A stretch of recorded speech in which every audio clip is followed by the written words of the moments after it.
नमस्कार, मी स्नेहल चौधरी। आजच्या स्पेशल कृषी बुलेटिन मध्ये आपण पाहणार आहोत कृषी विषयक महत्त्वाच्या बातम्या ज्या शेतकऱ्यांसाठी अत्यंत उपयोगी ठरणार आहेत। सरकारने आणलेलं हे अपडेट मेसेजिंग इन्फॉर्मेशन ऑप्शन शेतकऱ्यांसाठी मोठा मदतनीस ठरणार आहे।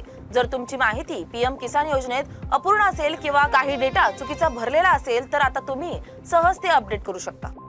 PMSYM योजनेअंतर्गत शेतकरी आणि कामगारांना आता महिन्याला 3000 रुपयांची पेन्शन मिळणार, जी त्यांच्या जीवनमान सुधारण्यात महत्त्वाची भूमिका बजावेल।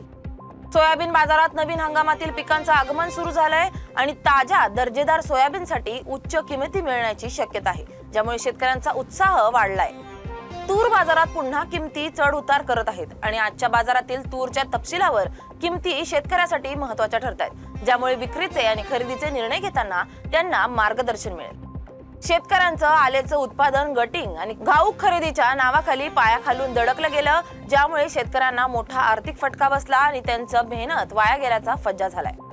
35,000 एकर ऊसावर आधारित आणि 9,500 टन दररोजच्या क्षमतेसह साखर कारखाने यावर्षी अंदाजे 1.4 कोटी टन ऊस प्रक्रिया करण्याची तयारी केली आहे, ज्यामुळे स्थानिक शेतकऱ्यांना फायदा होणार असून साखर उद्योगाला मोठ्या प्रमाणात चालना मिळेल।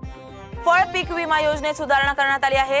आंबा, संत्रा, डाळिंब आणि पपई शेतकऱ्यांना आता विमा संरक्षण मिळणार आहे, ज्यामुळे हवामान बदल, रोग किंवा अन्य अडचणींमुळे होणाऱ्या आर्थिक नुकसानीपासून त्यांचा बचाव होईल आणि शेतकऱ्यांच्या सुरक्षिततेत मोठी भर पडेल। सोलार पंप योजनेतील विलंबामुळे शेतकऱ्यांमध्ये चिंता वाढली। या उशिरामुळे पिकांना पाणी पुरवठ्यावर परिणाम होऊ शकतो का, असा प्रश्न उभा राहिला असून शेतकऱ्यांना वेळेत पाणी मिळण्याची खात्री मिळणं आवश्यक आहे। हरभऱ्याचे बियाणे ग्राम सीड्स कडून आता 50% सवलतीत उपलब्ध झाले, ज्यामुळे शेतकऱ्यांना कमी खर्चात दर्जेदार बियाणे मिळेल आणि त्यांच्या उत्पादनात वाढ होण्यास मोठा हातभार लागेल। शेतकऱ्यांना दिवाळीपूर्वी मदत मिळेल की नाही हा प्रश्न अद्याप सुटलेला नाही। सरकार फक्त मुसळधार पावसाची अहवाल यंत्रणा विभागाला सादर झाल्यानंतरच अंतिम निर्णय घेणार आहे, ज्यावरून शेतकऱ्यांच्या आर्थिक सहाय्याची योजना ठरवली जाईल।